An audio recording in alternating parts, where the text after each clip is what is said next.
So today, the second day of our conference, I'm excited again because the first day was a very big success, I think. Today we have the same schedule as yesterday. So we start with a wonderful keynote. Then we have some workshops, lunch, workshops, and approximately 4 o'clock, we're going to close this day. So the first keynote of today, that is my new friend. And I'm very honored to introduce you because you have a wonderful resume. This woman, ladies and gentlemen, she is the chief magistrate, and I had to look it up. What is the chief magistrate? She is the chief magistrate in the Uganda Court. And a chief magistrate is the highest ranking official in a government. Then you would say she's pretty old, but she isn't. She leads the Uganda Wildlife Court, and she handles many significant wildlife cases.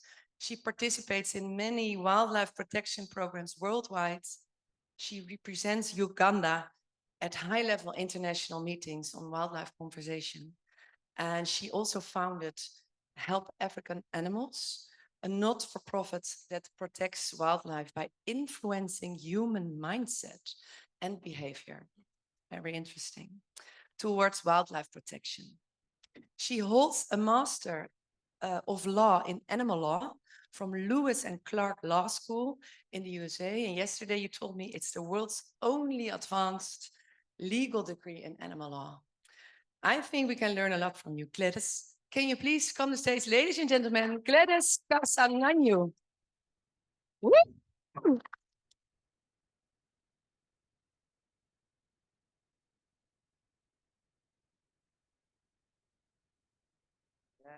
Thank you, Sonja, for your kind introduction. Good morning, everyone. I'm happy to be here this morning, and I bring you greetings from the Pearl of Africa, Uganda. I don't know how many of you have been there, but I'm happy to be here today to share in a few minutes. I have only 30 with you about prosecution of wildlife crime and drawing examples from Uganda. So we will have a brief outline of what I'll be going through this morning, and it will basically cover the nature of wildlife crime, the role of the judiciary in Uganda, the court that I had and I started with others, and finally a little bit about my own interventions, which will be covering some of the work that Help African Animals is doing. So the nature of wildlife crime. So wildlife crime is crime which covers all illegal activities that have to do with wild animals and plants. And these include poaching, the killing of wildlife, and illegal wildlife trade. Now, this is a very serious problem. And why? It's because it threatens the survival of wildlife, the wild animals, the wild plants. It destroys the environment where we live, and therefore it affects us, the humans, as well. And many species of wildlife have therefore been depleted to not just depletion, but total disappearance from the face of the earth. In my own country, I know so many species that they say existed that some of us will never have a chance to see there unless we find them in zoos. So it's not good. The crime that I'm talking about this morning is victimless. It has no complainant. It has no victim that will show up at the police, at the prosecutor's office, in court to tell us how they felt about the crime, to tell the natural stories that humans are able to tell. So they are victimless. IWT itself is a financial crime, and therefore it is driven by the benefit that accrues from it. And that's why those we pursue are not yet about to give up because of this so much that they earn from it. And IWT is believed to be the fourth largest illegal trade, coming after firearms, drugs, and human trafficking. Sadly, corruption is one of the key drivers. So those who engage in IWT and some wildlife crime use corruption to go free, and they indeed go free. Usually, those we deal with, those we punish, the ones we prosecute, are not the right people. They are not the beneficiaries of illegal wildlife trade. The kingpins keep away. They won't even reach the source country where the crime is happening. They'll be somewhere, or if they reach the source country, they'll be very, very far away. So the ones we apprehend and prosecute are not the actual beneficiaries. They don't even benefit so much. So it means the crime will always go on. Now, what we are dealing with in the courts, in the police, forms only a very small percentage of the crime that occurs every day. It means the cases we have and all that we are doing is only a small percentage, because most of the wildlife crime is not known, it's not reported, it's not investigated, not prosecuted, and therefore not punished, because we don't know it.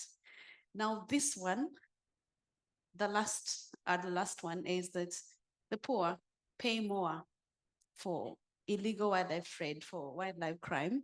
Why? Because they're mostly the ones we see being prosecuted, being punished, serving lengthy sentences in prison, but also they don't benefit from the resources that they're supposed to be benefiting from when the crime occurs. So they lose out all the same, and which is very sad. And please note that there is a link between wildlife crime and crimes against humans. This has been proven that those who commit crimes against animals are likely to find it very easy to commit crimes against us. So they are linked. I want you to imagine poaching. The animal is cut, shot at when alive, trying to run away for their lives, and they are cut, they are trapped, they die in so much pain. It is so cruel. So one who does that will find it very, very difficult, very, very easy to commit crimes against us, because we are such a soft target in such a case. And therefore, it's now more important now that we act. Now more than ever, we need to protect our own planet. Let's protect what we have today. What is the challenge? The challenge is that by the time we act, by the time we think of collecting the money, investing it where we want, invest it to curb the crime, by the time we invest the time we do or raise, it is late.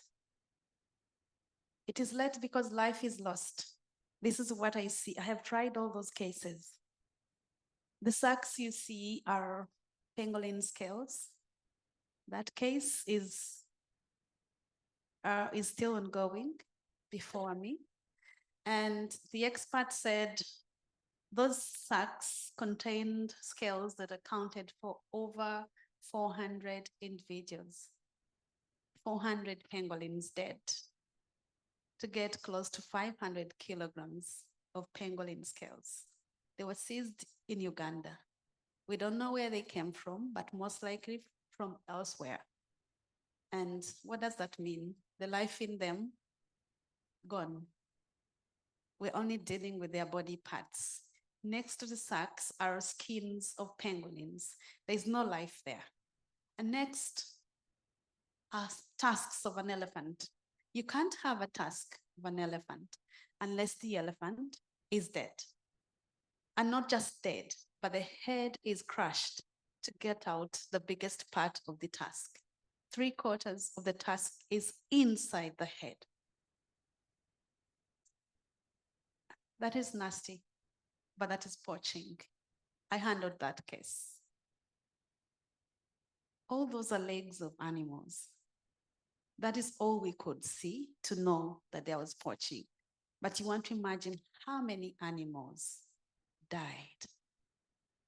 It was late by the time we knew. It is late by the time we see that the trees that had grown for so many years that we can't have grow today in a natural forest will be gone with all their uses. We can't, when a natural forest is put down, we can't have it back. It can't be a natural forest. We will plant the eucalyptus, the pines and everything, but there won't be a natural forest. So it's always very late. Does the judiciary have a role to play? So where I come from, the judiciary is one of the key stakeholders in the enforcement of wildlife laws, in the protection of the environment through curbing wildlife crime. And it is within our constitution, Article 126, which provides for exercise of judicial power. And it says that judicial power is derived from the people of Uganda, and it shall be exercised in their name, but in conformity with the law. Therefore, this mandate is intended to ensure that justice is done to all, and that's the mission, and that's the vision of the Uganda judiciary. So over time, the Uganda judiciary has come up with interventions or innovations that are intended to ensure that justice is done to all. And that includes the establishment of the Uganda Wildlife Court. The court was established to bring about efficiency in the criminal justice system, to bring about expeditious trials of these cases that used to not find themselves on top of the agendas of court, just naturally because they are not involving humans. They are victimless. They have nobody following. They have no one to come to cry before us, to tell us how they feel. Usually they found themselves at the bottom of the agendas of not just court, at the police, at the prosecutor's office, and everywhere, because there's nobody. As humans, usually we are moved by fellow humans. When she comes every day and say, it's my daughter that was killed, you won't stay the same. You want to wake up, you want to act. But these ones, you only have paper, you have your computer where the case, you can access it, and that's it. Yes, so the court has such a large jurisdiction because it covers, or we try cases from all over the country. And we have tried over 2,500 cases already involving wildlife and environment. This court is believed to be the only specialized wildlife court on the continent of Africa, and we are proud to host it in Uganda. It was established in 2017, but ideas to have it started in 2016, and I was happy to be part of the team that was picked from the judiciary to move to stakeholders to find out what was not going well, to advise the Uganda judiciary on how best we could have such a court established. We have a statutory instrument establishing the court and guiding us on how it should be managed. So it was established out of stakeholder outcry.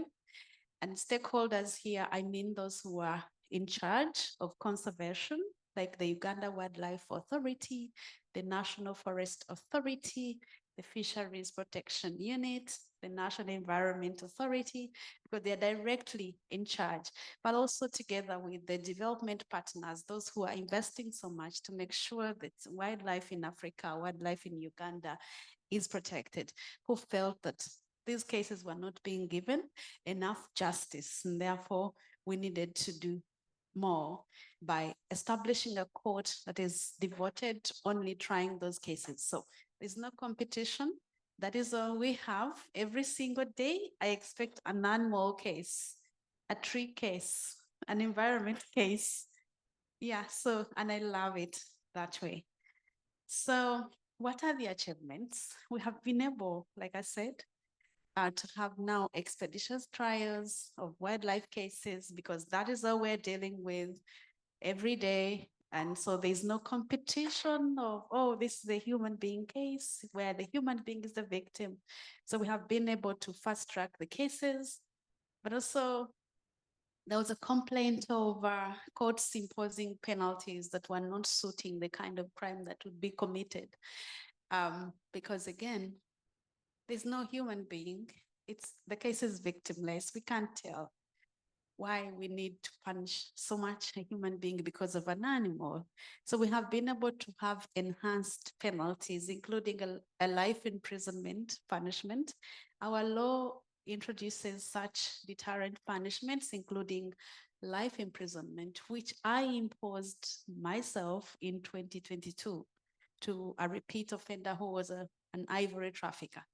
So yeah, we have had increased coordination, cooperation, and communication among the stakeholders. So it is easy for one agency to communicate with another, for you to get information from court, and it has made us to be able to appreciate each other's efforts.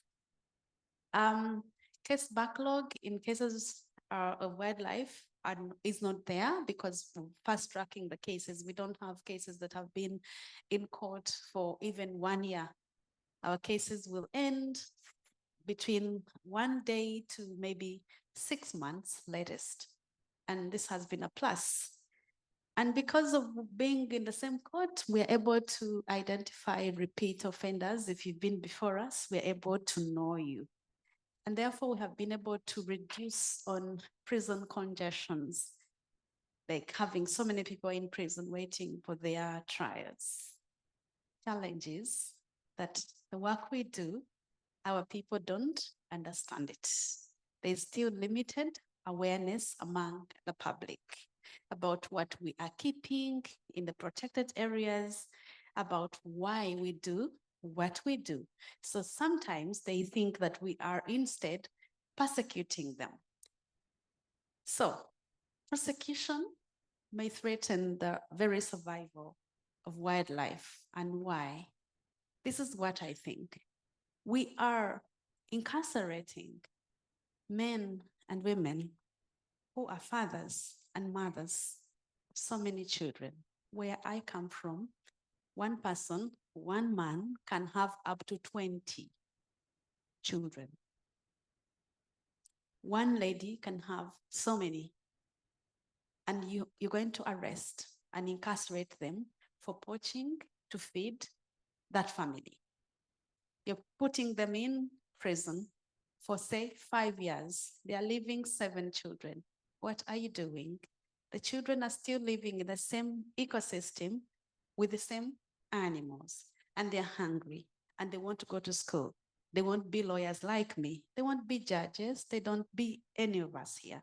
They will still be poachers, and therefore harmful to the very animals. This is still a challenge. So, what kind of interventions? Myself, looking at what I have been doing at the court, I think it's good, but not enough. What then can I do?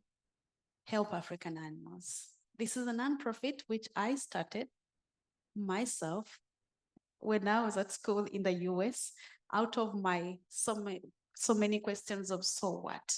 What will I do after here that will help me to forever continue creating an impact until I live here, to continue contributing to protecting the planet. So I start Help African Animals.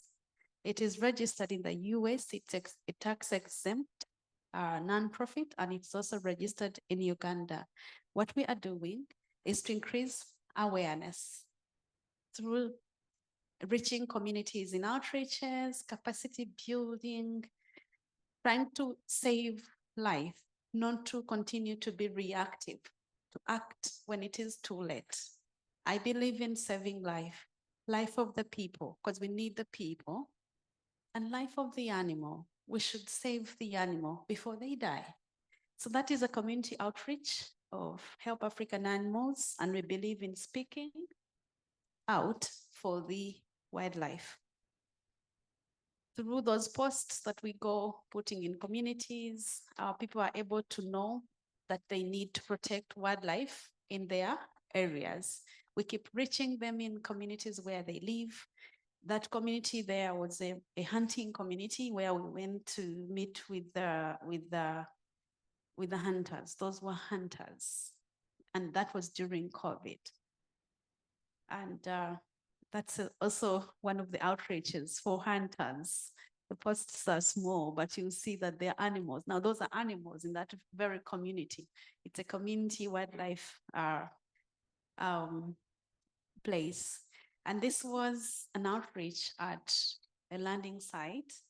We have fishermen who just fish anytime, fish anything, use any fishing vessel, and take out anything from Lake Victoria. So we were there. All of those were fishermen and a few women who are also fisherwomen. So through that, we think we can help to save life, to keep the people at home working to develop the country, and to save the wildlife from dying, to save the destruction of the environment. That was me in a capacity building meeting. I was with the CIDs, the criminal investigating officers at one of the police stations, and we were teaching them about handling exhibits, but also effecting arrests, making sure they arrest the actual offenders, handle them well, respecting their rights, and so processing the cases so we have the right cases before court and not have everybody in court. And that was still me with the soldiers. So in Uganda, our fish, the president ordered that the Uganda People's Defense Forces, the soldiers, be the ones responsible for protecting fish. So as we sleep at night, they're on the waters running after illegal fishermen. And there I had been there with the team of Help African Animals, meeting soldiers and talking about how to process cases involving fish and how to arrest our people, not to mistreat them, not to, because we had cases of at times where they would arrest them at night, and if the fishermen are struggling and assaulting them, they would drop them in the water, and we're like, you don't do that. You drop them in the water, killed them. You have not even given them a chance to learn to not commit crime. So it was a long conversation and they liked it. So that was still me. And we increased knowledge about the law. I believe that it's better for people to know about what we do, why we do it, so they can support us. Unless people understand, they will not help. They will not help us. So I believe in that. And then the problem we have as Help African Animals is those empty wallets, the money. It's not there. I have many times used my salary that I earn from the judiciary to do the work because I love seeing something being done. I love to see a problem solved. I love it, but it's tough. It's hard with an empty wallet, but then we can't give up. This is where we belong. We have one earth where we all belong, and we are here to be. I keep telling people that even if you died anywhere, they'll still bring you back here. In Africa, we have that habit of taking people back home. You don't be buried where you die. So this is your home. We have a role to play to make it better. To make it better, that we don't be judged for our actions by those who come tomorrow after us. Animals, wildlife does not speak out, but we do. We can speak out on their behalf. And when we speak out for wildlife, we're not just speaking out for them. We are speaking out on our own behalf. We speak out, when we speak out for wildlife, we are speaking out for humanity. We all have a chance today because we are still alive. The decisions we make can impact a lot. Let us try as much as we can to make the right decisions today, because it is today that we are sure of we are still alive. We can do things better. Thank you so much.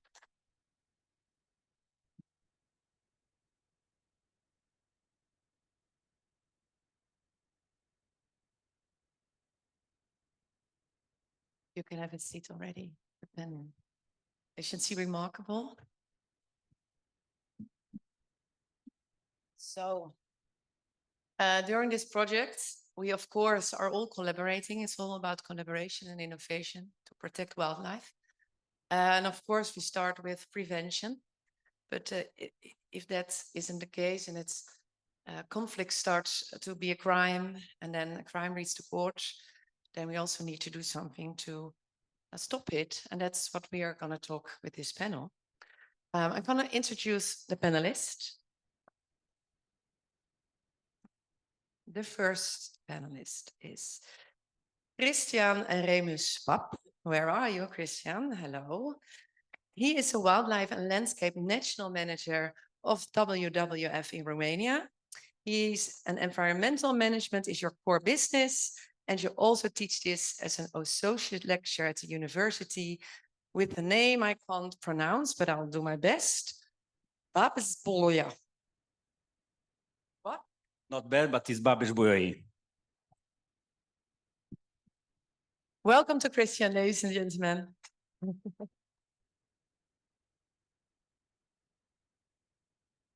Then one of my favorite professors, Claire Gwinnett, please, where are you? Come to the stage. You.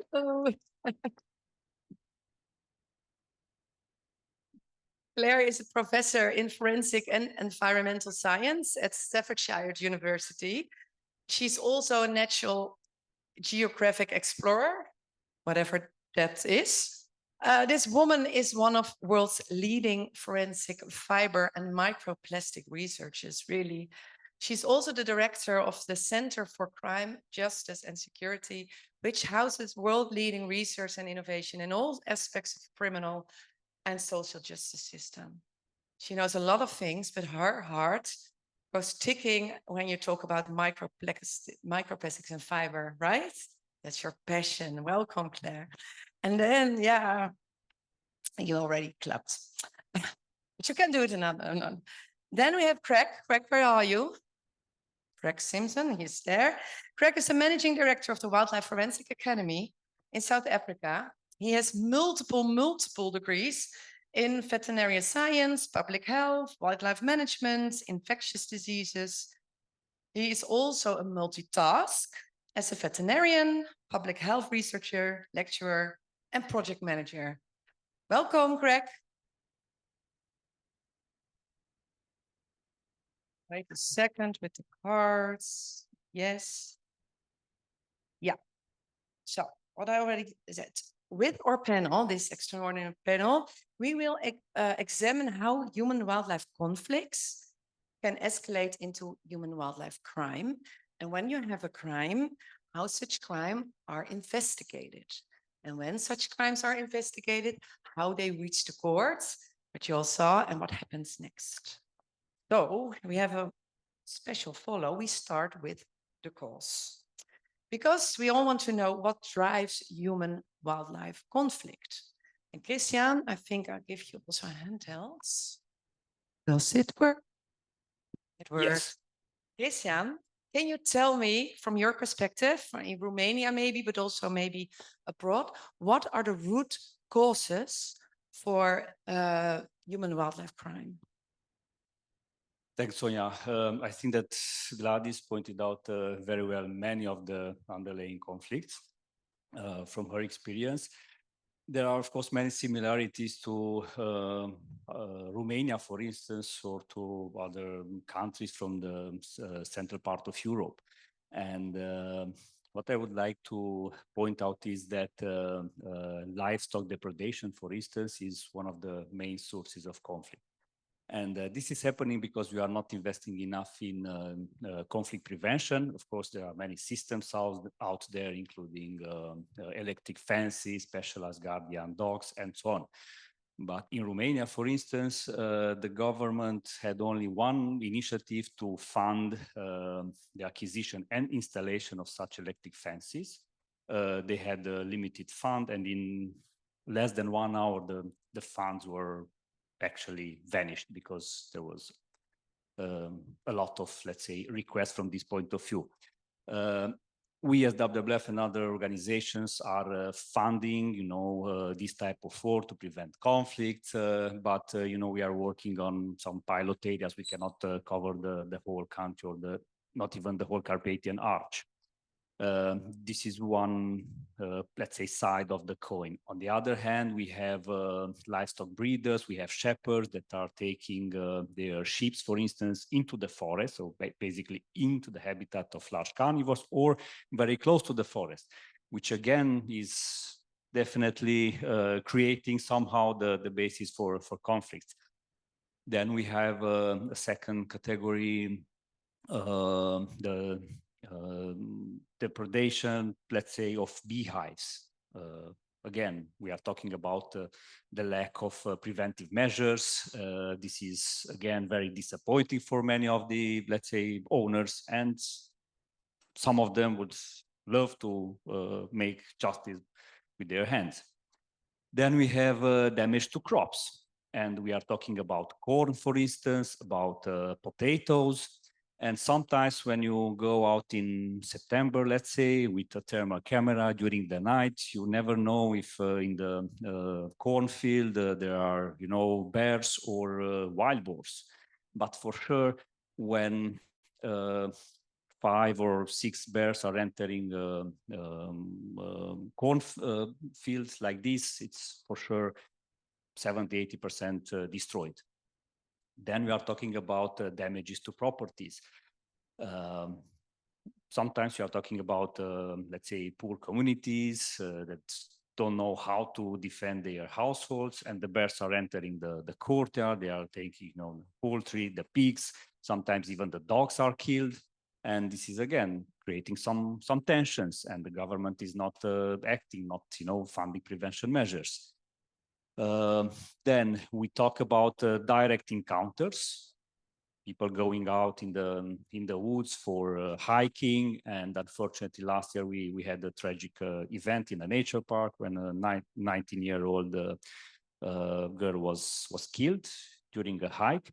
Although we are talking about a young bear that was actually spotted many times in that particular area, and there were even calls to the unique emergency numbers 112, but nobody acted. The gendarmerie was actually somehow in the area. They knew about the problem, but nobody intervened. And yeah, this is really sad, but it's happening. And in Romania, in the last 25 years, we are talking about 27 people that died. Okay, most of them were actually, in a way, causing the interaction because they did not know how to act, or they tried to defend their animals, and you, don't have to do things like that. Cristian, can I also ask? Yeah. You also, Gladys, her story, because we all think when we see this on Africa, because the iconic animals such as rhinos and elephants. But Cristian, I've been to your place. It's wonderful. You can also live with bears. We also in Europe, unfortunately, have this problem. Do you also see socio-economic factors like poor people or other for this crime? Yeah. You also see it? Yeah, we are coming to that actually, yes. I was mentioning the damages to property, which is actually part of this discussion. We are talking about people that, of course, seeing that nobody is taking any kind of action, especially from the governmental sides, they decide to even to install different traps, or there are even some recipes that are posted on various social media platforms. Okay, how to kill a bear, and you only need bread and car coolant, which is very easy to get. And that's one recipe that it seems that is successful, and we are successful like this. And I'm receiving, well, quite often different images with animals, domestic animals that were killed. And of course, seeing that nobody's taking care of it, we as WWF Romania, we are quite visible in Romania, and people try to find some ways to, I don't know, do something differently maybe. And this is why we started an initiative in one of the most problematic areas from the human-bear interaction point of view. And I will have a presentation in the afternoon about Bear Smart Community that was initiated 3 years ago. And it is possible, basically. Human dimension is definitely an important aspect which is often neglected. And we need to see that there is a handful of people working in this direction of, preventing conflicts, of compensating, because compensation is another element that is not very well regulated. Although we have it in the law, sometimes people who hand in, some papers in order to get compensations, they have to wait for even 3 or 4 years in order to get the money. And we are talking about maybe, a cow that was killed, and the cow was perhaps the only income source, from the milk and so on. So, yeah. So also in your case, capacity building, talking with the community. Yes. What can they do to prevent it is a very, very essential part of your work. Yeah. But neglected, as I hear from government side. Exactly. And on the other hand, what's also important to mention is that we are talking about different attractants. We are talking about supplementary feeding that is happening in the woods, not very far from the settlement, sometimes even at 200 or 300 meters, in straight line. And this is attracting bears. And if you are coming to Romania now, for instance, you can see in some of the areas even 25 individual bears in one day, because they are attracted by tourists that are stopping by. This is very common, unfortunately. And what you can see maybe is a false image, I would say, with a country that apparently is invaded by bears, but we are talking about maybe 300 or 400 bears that are actually very visible, coming into the settlements on a daily basis, creating conflicts and so on.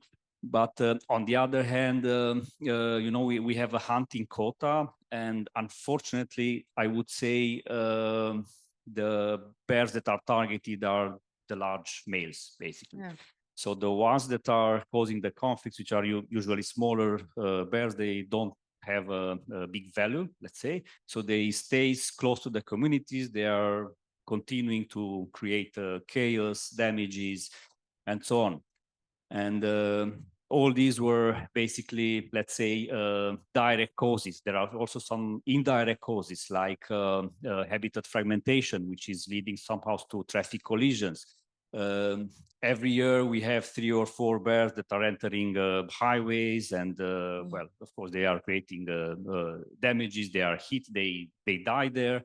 And we have to do more also from this point of view, including when building highways, to make sure that we are having the over or underpasses. This is something that it's again on our agenda, and we are quite active in this respect. And one more, let's say, indirect factor is that knowing that you have so many bears around you, somehow you are limited in terms of using your property. And I heard that many times that, well, I'm afraid to go out and mow, my land because of the bears. But again, this is a, let's say, circle that has to be tackled in the end. And there are ways to do that. And I will tell you more about it in the afternoon. Yeah. I've been to Tusnot, and I've seen also some good examples with the ashtrays being closed. And of course, and we saw a bear in the wild. Yeah. Thank you so much. And Greg, I mean, you're the director of the Wildlife Forensic Academy. You do a lot of research on wildlife crime scenes.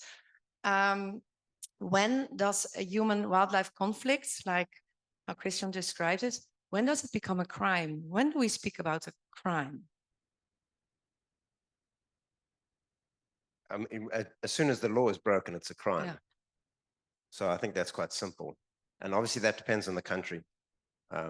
So some things might be legal in one country and illegal in another, which is one of our issues with wildlife crime. Possession of a certain animal might be legal in this country, but illegal in another. So I think that's the short answer. The difficulty, I think, in this context is conflict versus crime. So, you know, a lion going and killing cattle in a kraal at night is certainly a conflict. Someone retaliating and killing the lion is understood, but it's still a crime. So in essence, you have to stick to the laws of the land. And I think that's the short answer. Just interesting talking about the bears. So at Cape Town, we have 600 baboons in the mountains around Cape Town. And it's really interesting how the similarities actually, you're saying they all go and sit in one area. 600 is not a lot. But if you what? I didn't. Baboons. Oh, baboons. Sorry, Yeah, the you know, the big. it's a primate, Yeah. primate that wanders around. And humans have got this lovely fast food and high energy stuff just sitting there in their dustbins and fridges even. Baboons go and open your fridge. And it's interesting how they attracted. So you have your frequency of interaction is high because that's where the animals are hanging around. Yeah, so that is problem. conflict, right? So Yeah, the baboons so is you like actually get this- hotspots. Yeah, and when does it enter into crime? Do you have also baboon crimes when they kill them, or does it happen? Yeah, sure. So you have humans and they have different attitudes. Some people love the baboons and they want to feed them and they want them around. Other people don't want them around. Other people are scared of them, and then often they take things into their own hands. Particularly if authorities are not doing something, then you get frustration, you get aggression towards the animals, they get shot. Probably 90% of the adult baboons we x-ray have bullets, and they can be from 1 to 25 bullets in them, small bullets. So, and the irony is people use air rifles, but air rifles, a baboon doesn't know where it comes from. It can't associate often. So it's a bit of a pointless exercise. And then you have like this crime is also about Cristian described with the bears and you with the baboons, but then still these are also bad, of course, but it's relatively small. I mean, the big problem, and also what Gladys said, I mean, about the fishermen and stuff, but then you also have organized crime. And then we are talking about a way different topic, aren't we? What do you see in your work? Yeah, sure. So yeah, you get different drivers of crime. So you get sustainability, so bushmeat consumption, local consumption. Then you get livelihoods, like someone retaliating against a lion that attacked your animals. And then you get the lucrative form, which is often where the organized crime comes in. And it can be difficult to distinguish. It generally doesn't happen quickly, but there are drivers such as demand. You know, like I was thinking in, I think it was Lake Victoria, where the fishermen just used to eat the fish, and then some businessmen came and said, we want the swim bladders, and we're going to give you so much more for the fish. So initially they just used to catch what they needed and they could sell to the local people. Then all of a sudden they could sell it a lot more. And so they were overfishing because the price went way up and the demand went way up. Yeah, and what's something that's quite dramatic, and we were talking to someone from South America, is they said transportation links. And it's the same in Africa, you know, it's amazing. You put a road through a forest, immediately it's easily accessible. People can go and they can remove things. Telecommunications, technology has really also helped wildlife crime, unfortunately. Yeah, and also I think the volume, I think when I saw your pangolins, that was probably organized crime, wasn't it? I mean, that no single person can do this. And I was also teach that from Andro, that wildlife crime facilitates other forms of crimes. What forms of crimes we're talking about? Yeah, it depends where you are. I think in East Africa is known for, well, you can speak for there for trade with ivory and arms. In South Africa, we have an abalone, which is a sea snail that lives in the sea on the rock, and the meat is valuable. It's used as a delicacy. And that is highly organized. You will get a group of 50 people, 20 divers. They come in at night on boats, go down, they'll remove hundreds, maybe thousands of the seashells, snails. And then they'll cook the meat and dry it, and then they take it to a ship and they trade it for raw materials for drugs. And then that ends up back obviously on the streets. So, and that's untraceable from a financial point of view. Yeah. That is an example from our area. Yeah, I've seen it in South Africa. I didn't even know about the existence of abalone, but now it's almost extinct, isn't it? Yeah. By the way, audience, when we're talking about human-wildlife conflict, human-wildlife crime, is there anyone already on this subject having questions? Yeah. Okay. Oh. Hi, my name is Bodhi. I work in sustainable finance and impact investing. I have a question for Gladys. So you mentioned that prosecuting kind of the poachers instead of the kingpins can cause other problems, like the poaching livelihood kind of continues. Sometimes aggression and militarization gets escalated. And you tackle this somehow in outreach programs, but I'm also curious, in the courts themselves, how the best interest of humans and wildlife is addressed in the context of a peaceful cohabitation and kind of this context. Can you repeat it, please? Yeah. So I'm curious how kind of problems where poaching livelihoods continue or escalate after prosecuting poachers, how these cohabitation issues are addressed in the courts specifically. I don't know if that's clear. I don't get the last leg of it. Get these challenges. Like you said, the father makes 7 sons, gets put in jail. How do you address these issues? From Yeah. a judicial point of view, how do you deal with that complex issue? We'll also get into court later, but I get you. Thank you. So, like I said, it is really a big problem. So then that comes to now courts being very careful at the time of imposing punishments. Every punishment must serve a purpose. And therefore, you don't punish to destroy an individual or to cause more problems for the environment, for all of us.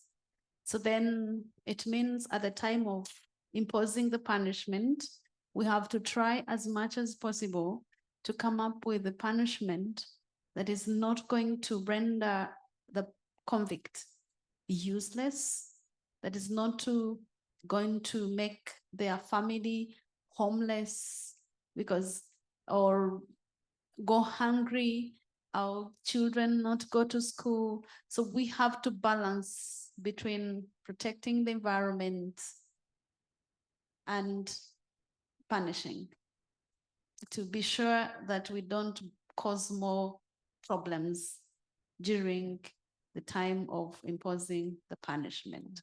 So it is very tough. But of course, sometimes we don't know. Other times we know. But other times as well, we don't have a choice but to impose the punishment to cause deterrence. Yeah. And we go to that a little later because we first, a little step back. When we come to court and we have a wildlife crime, we have a wildlife crime scene. And then in order to get it to court, you need evidence. So you have wildlife crime scene investigation. And this is a subject, wildlife crime, wildlife CSI, that I've only learned about it as a topic 3 years ago, I guess. But then I met Claire. She is Miss Crime Scene Investigation. So Claire, can you tell us, what about your world? What happens when you enter a crime scene? What happens? What do you do? It's a good question. I think it's worth adding, in a perfect world, this would never come to me or Gladys. We should never see this, but this is the situation that we're in. And yes, the first port of call is the crime scene. And this is a challenge because there's expectations around we need to protect the scene to start with. But even before that, it needs to be identified as a scene. And these are really challenging when it comes to wildlife crimes. There are many scenes that are not found when they get reported. This is much later from when the activity actually took place. And from a forensic point of view, that delay is delaying the retrieval of evidence and therefore the opportunity to lose that evidence. Because these are not environments that are good for evidence. You know, we have got extreme weather, we've got extreme locations, we have got other animal activity, we've got the world continuing as it is, and that evidence may or may not persist in that environment. So don't you see in this television series, you see always these big tents, you see links, you see cars, you see protection, hundreds of people. Is that not the case? no, not at all. Wouldn't that be lovely? It really would. Because of course, what we're seeing on TV is when we have got murder investigations on human crimes that are deemed more important to investigate, which is the reason why we need more courts like this in the world where this is able to be focused on. And yeah, it's really, I think, easy, but it is a lot easier to be able to control a crime scene and what's going on in there in terms of recovery when it is in a house or in a vehicle. But if this is on a mountainside in a remote location that investigators have got to hike 20 kilometers to get there, they're not bringing with them tents, they're not bringing with them crime scene vans, you know, there's no access. So the forensic strategies that can be put in place have to be adapted from the world of, let's call it human crime scenes, murders and other things that you'll see on CSI Miami.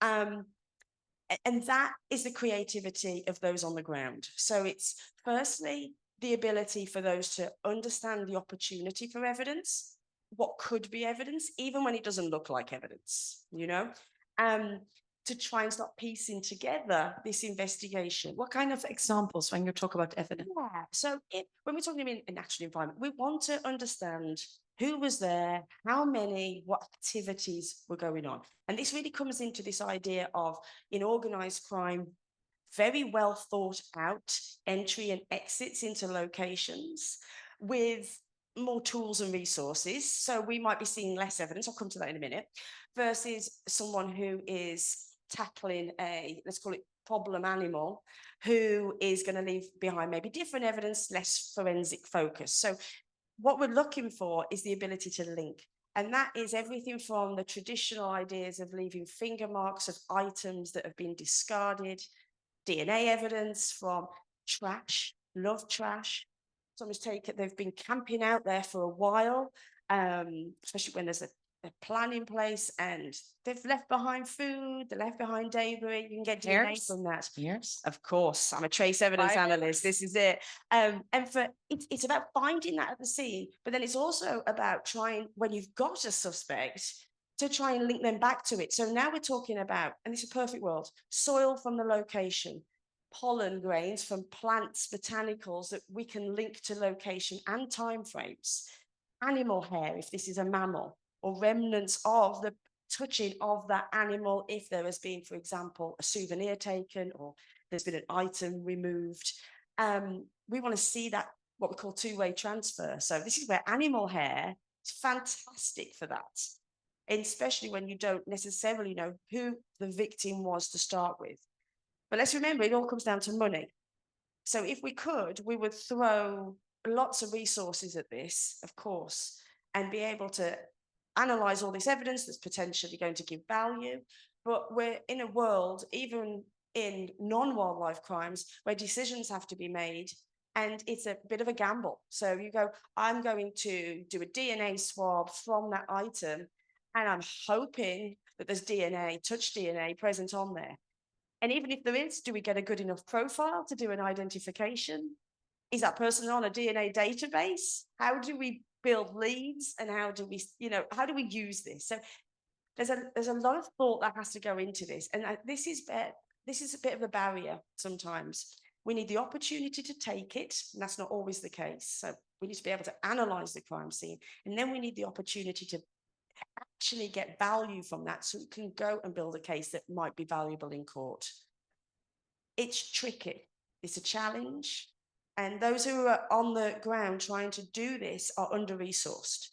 You know, so this is part of our global, you know, challenge. And this is not one country I'm talking about. The one thing that I've absolutely learned about Nature First, and I've had the opportunity to work with more countries, is that we've all got the same problems. And it's not like we can look to one country and go, you've done it. Yes, we'll do what they do. That's not the case at all. So we are all under-resourced and we've all got the same challenges. They're just different species, different environments.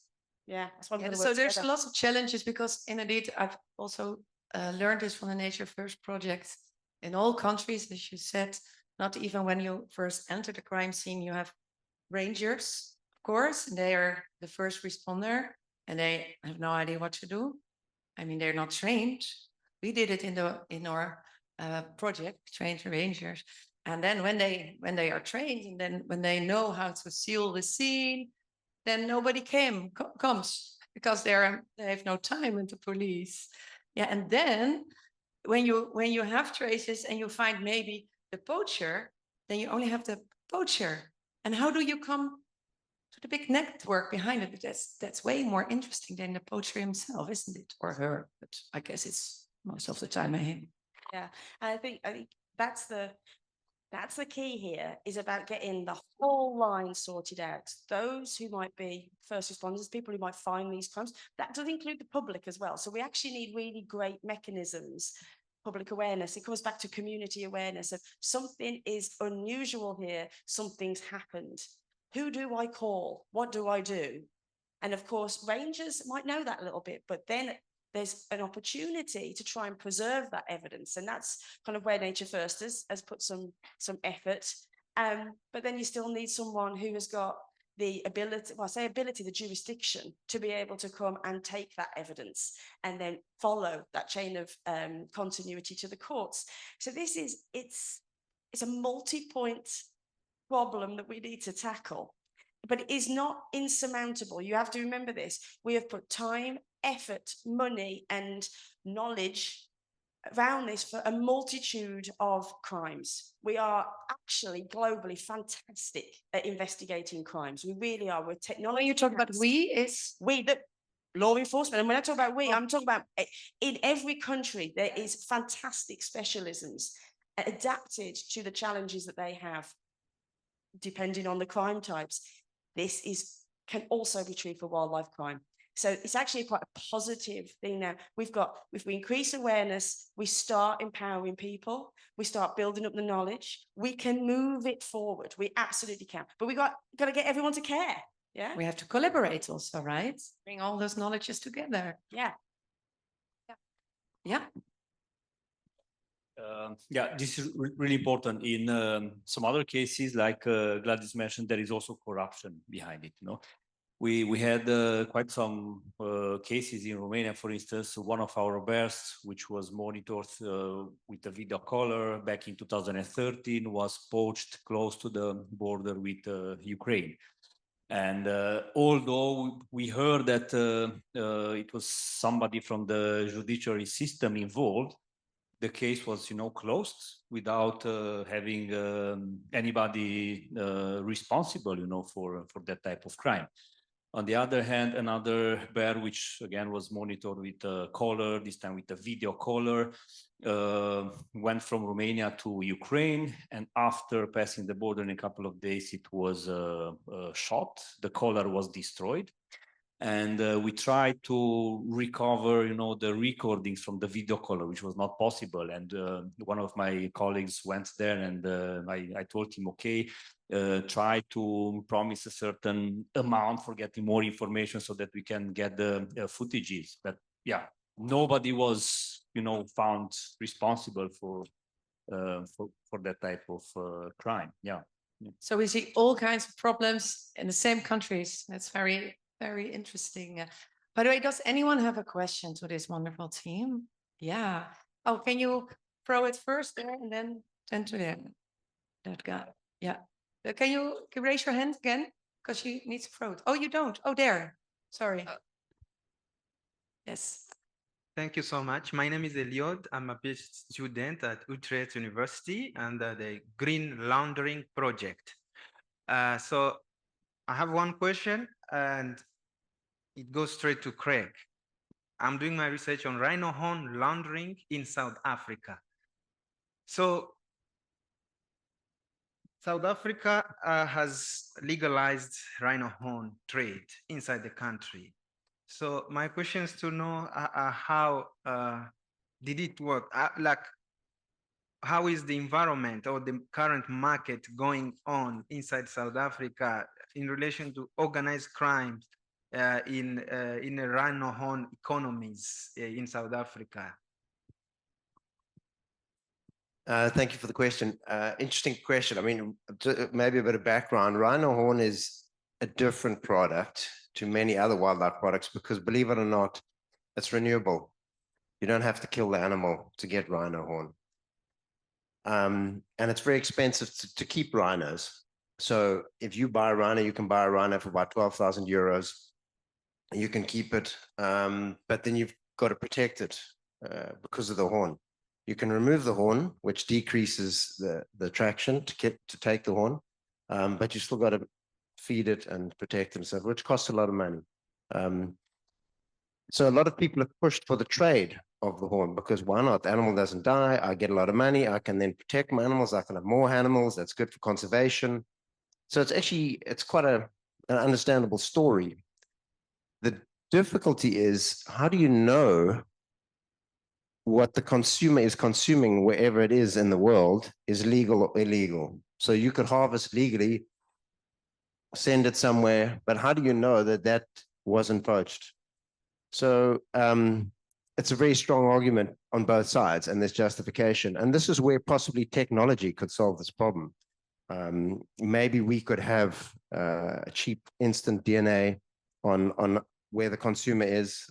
Let's say this rhino or this little piece of bag that you're buying came from this rhino, which was, legally and still running around somewhere. But actually, they put they did legalize it, and then they put a moratorium on that. So that's not happening anymore. Well, not legally. And we're still trying to solve this discussion. We have rhino owners, most of them private. In South Africa, we actually have more wildlife in private hands than in public hands, which is a unique situation. So there's quite a lot of lobbying from the private side.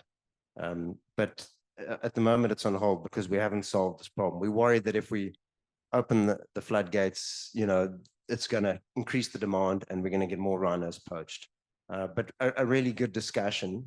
In fact, I know someone who's brought in a whole lot of venture capital people, and they've raised billions and are stockpiling rhino horn.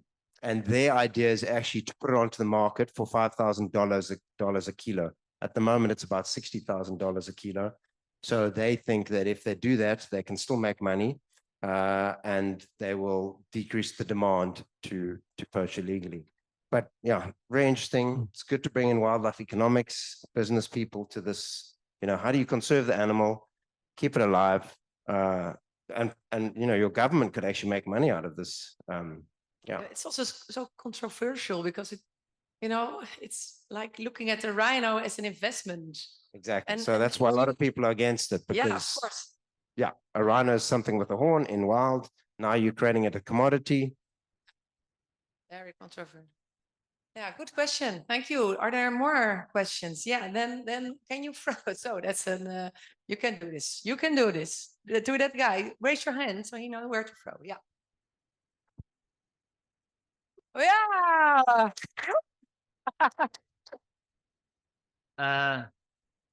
Thanks for the presentation. I work for the Bureau of National Investigations and Special Operations at the High Impact Environmental Crime Team of the Dutch Police. We work in these international cross-border investigations, but one of the main issues we're facing is information sharing. So how do you go about that issue in Uganda, for example? We work with militias coming in from the Congo or people fleeing across the borders. And is there any intra-African cooperation on these issues? Still a bit louder? Yeah, a little bit louder. Oh.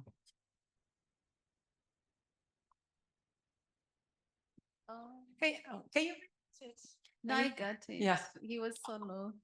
So, and yes, it's a problem. And I'll tell you of one case that I was handling in 2018 that sadly had to fail because, again, of lack of information.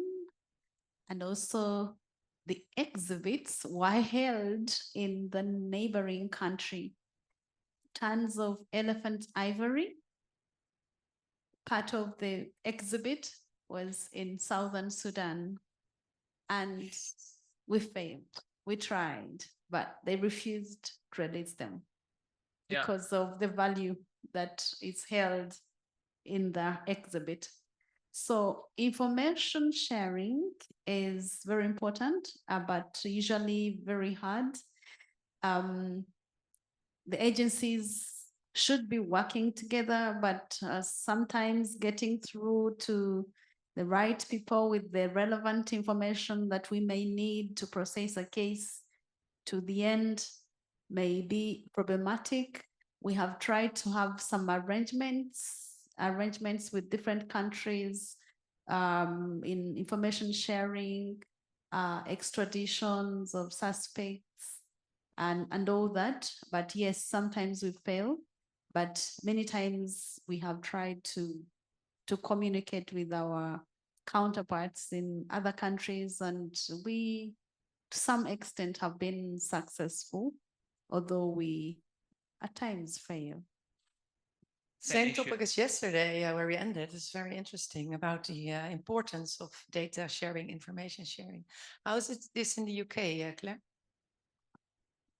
Exactly the same problems. Absolutely. Yeah. And it's not for the lack of motivated individuals who want to do this. It's just so many barriers to getting the information that's needed. And again, you know, this can be improved. It can.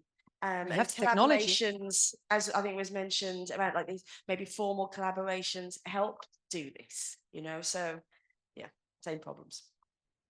Yeah, good question. Are there more? Yes. Oh, wow. Okay, so once upon a time, if you had a video of someone committing a crime in the act, it would have been considered this is, you know, we caught you in the act, this is really good evidence. But I've had it suggested to me yesterday that this is no longer the case due to artificial intelligence, and it's easy for lawyers to claim that the image was tampered with or that the time was not correct. So one of the questions is this the case now? Is digital media not really very good evidence in the scale of all the evidence that we have? And then the second part of that is, can you see a role for tamper-proof recording devices improving the weight of the evidence of digital media to bring it back into relevance? So I think this is a question maybe for both of us, yeah, because I think there's the evidence as value, but then really ultimately the value is determined in court. I do think it's so important to think about how advances in technology also cause problems back to the evidence. You made a really good point there.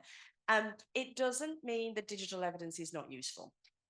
I think it just restates the importance of not relying on one single evidence type for a case. And that would be true if it was a DNA profile. You know, that is not a case just to have one form of evidence. And we have seen time and time again miscarriages of justice when the reliance is anchored onto one thing. So it's not no value, it just needs to have transparent analysis and weighting accordingly. Yeah, what do you think in terms of what you've seen?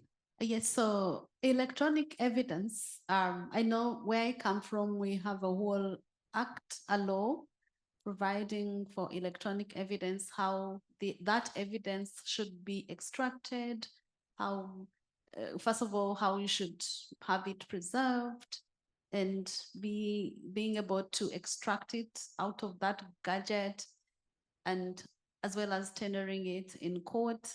So for it to be reliable, we have to keep the chain and be able to preserve it and present it exactly as it is. And it is even important that you still store it on that raw gadget on which you recorded it. So many countries, and I guess every country should have a law guiding on how electronic evidence should be handled for it to be relied on, because we all know what can happen. Yeah, it may be turned into anything. A lot of things are going on around the world. It can be manipulated and turned into anything one may want it to be. So it will be good evidence only if it is handled well and you can prove that it is what you say it is before court. I think that answers the second question, actually. So anything that can aid in that proof and demonstration transparently about what has happened to that evidence, and anything that can give additional confidence to the fact that that couldn't be tampered with, is valuable. Absolutely. So yes. And if you'd like to make that, that'd be fabulous. Thank you. Yeah, no, it's because I'm obviously in this field. So I see a role for what we don't see a lot of in wildlife is very secure devices. So, you know, we see people recording with no encryption. And then even if it did have encryption, the key might be readily available from the device. So I see a role for improving the evidential value by digitally signed devices with encryption for recording the media. And then of course there's the degree of trust, but you can always go back to the manufacturer and he could potentially explain how no one else could then tamper with the data. So yeah, thank you for your answers. good questions. Also, indeed, collaboration. Yeah, we also before you kind of throw it, just one question, because I'm very curious how this actually works in court, in practice. What kind of evidence? Is it always a mixture? Do you have always the same? Is it always DNA? How does this work in court? It's a mixture, Always a because mixture. every case will happen differently, and you will have different pieces of evidence adduced before a court, different scenes of crimes. In my presentation, you saw some scenes. So you have different scenes, you have different pieces that were gathered and adduced as evidence, different individuals, experts, and all that. What percentage is electronics? Electronics? Yeah, or they? Now, electronic evidence is one of the tricky pieces of evidence because usually it fails the test if it is not handled well. Procedures. Yes, the procedure. If, for example, this is a crime scene, you have taken a photo, you recorded a video, and you kept your own phone with you, and you came on the day the case is going to be heard, sadly, you will not be able to adduce that evidence because court won't trust it. So the channels through which you take it to be extracted and adduced before court usually fail that evidence, and yeah, yet it is one of the best pieces of evidence. Okay, so I see a potential market. Yeah, I'm going to have to talk with you later. Yeah, there was a question over here. Where was the hand? Oh, there. Okay, can you throw it?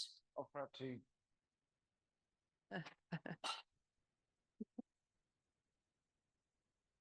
I have a slightly different question. The process of getting all the way from the crime scene to the court is a very highly professional process, and there's many people in that process that require lots of training.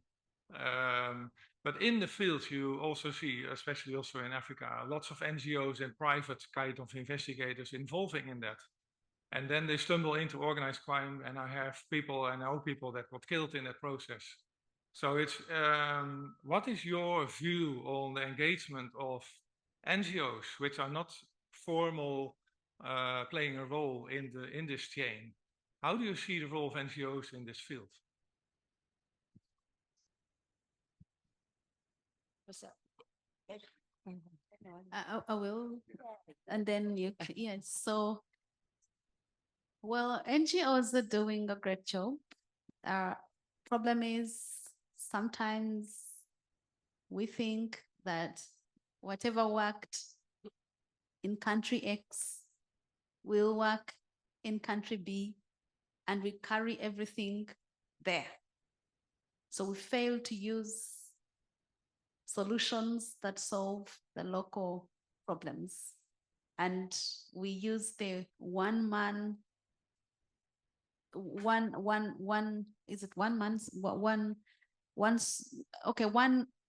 solution suits all. And I've seen that happen even where I come from. And mostly when you do that, you fail. You fail because you fail to solve the local problem. You need local solutions sometimes to solve local problems.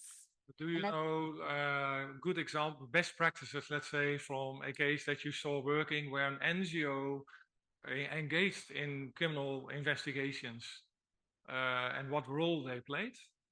Pardon me? Do you have examples of good practices of NGOs that engaged in criminal scene investigation, criminal court, trying to investigate criminal networks, organized networks, and then bring that to court? I know a few organizations, of course, who are engaging in that, but I also know a few cases where that is so, they lack the mandate because they are not governmental. They lack sometimes also the backing because they are there on their own almost. And it's a very dangerous thing. So from your perspective, working in the professional, on the professional side of things, how do you see, what do you think? What is your opinion about what the role or could be or is of NGOs in trying to uncover organized crime, stop wildlife crime? And what can they do and what they should maybe also not do?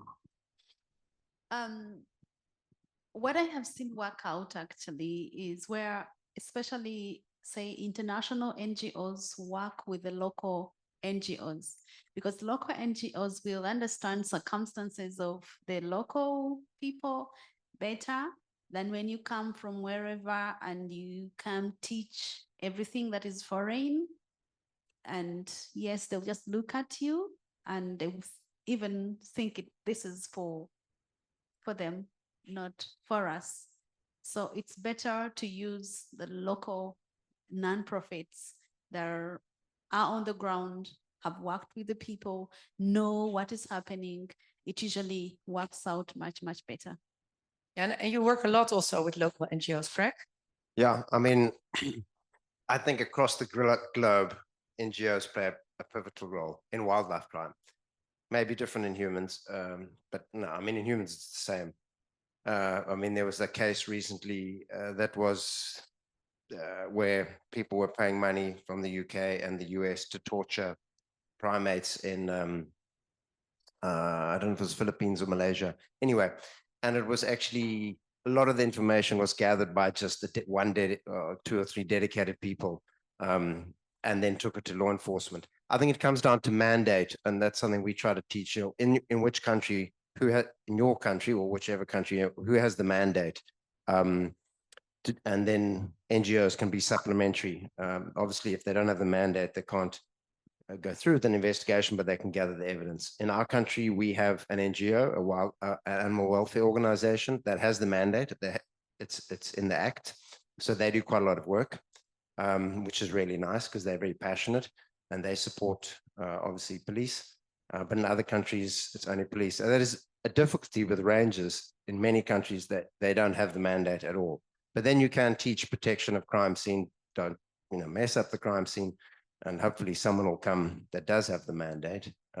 So I think it depends on the area, but certainly, and intelligence, I mean, local police just don't get to it.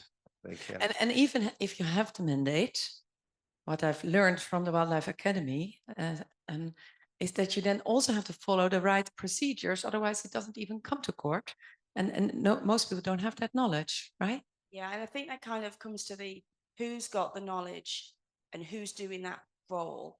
So an NGO gathering intelligence information and building a case from maybe a more policing perspective, I think is actually incredibly valuable. And there's many, many examples.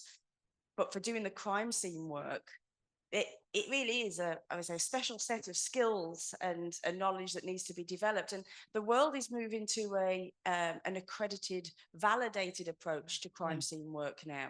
And exactly how it should be, in the same way that we need validated techniques for medicine and food safety.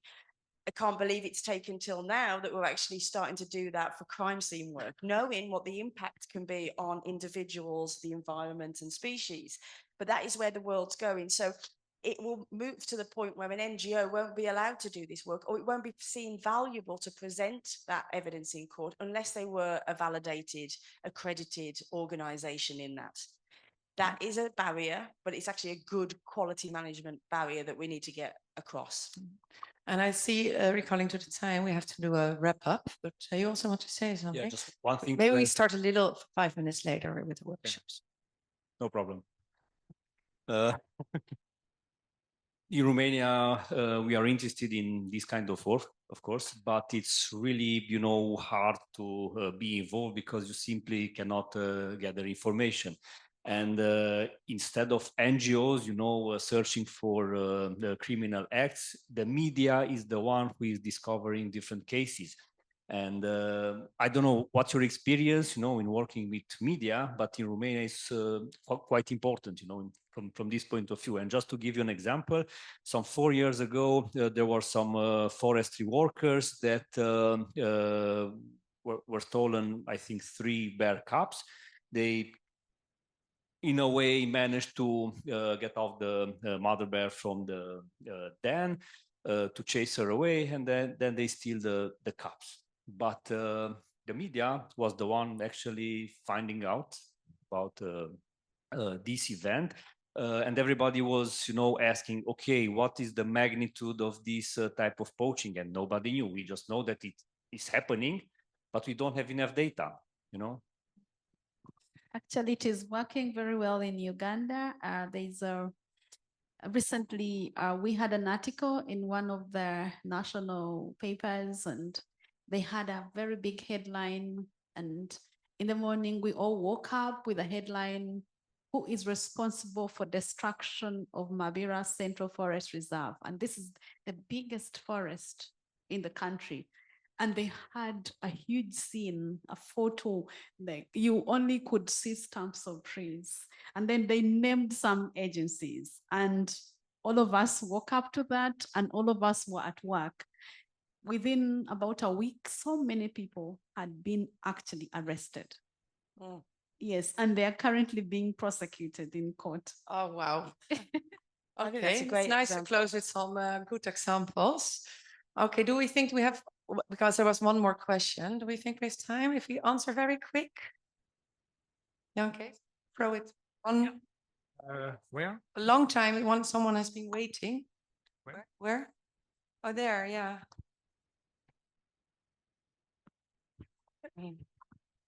Hello, I'm Chloe. I'm a forensic investigation student at Staffordshire University. My question is, do you think more parts of Africa will begin to follow suit with the wildlife courts? To who's your question? Gladys?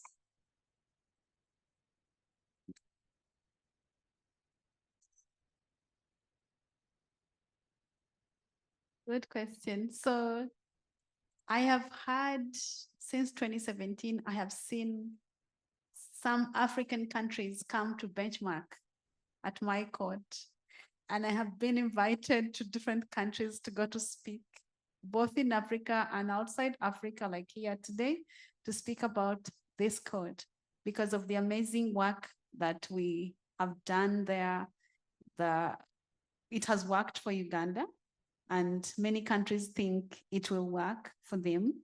And as we speak today, I know some countries that are already convincing their governments to come up with special codes for environmental and wildlife crime, because they have the same problem that we used to have of lack of prioritization of these cases, lack of attention. And it didn't just happen that we as humans did it intentionally, but it's just because of the nature of the crime. As I said, it is victimless, it has no complainant, nobody yelling at us, crying for help and all that. So it just happens naturally that we find that we need to attend to a case where the human being is a victim because they're there. We can understand them quickly.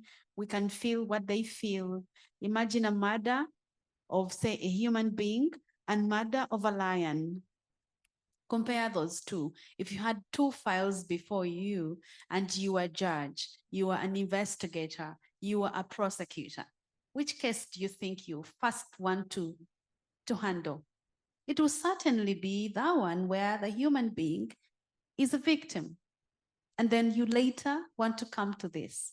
So yes, I'm very sure soon we'll have many other African countries come up with these kinds of courts. In South Africa, we do actually have environmental crimes courts, but politics is quite important in our country, unfortunately. So I think that's an In our important thing. country as well.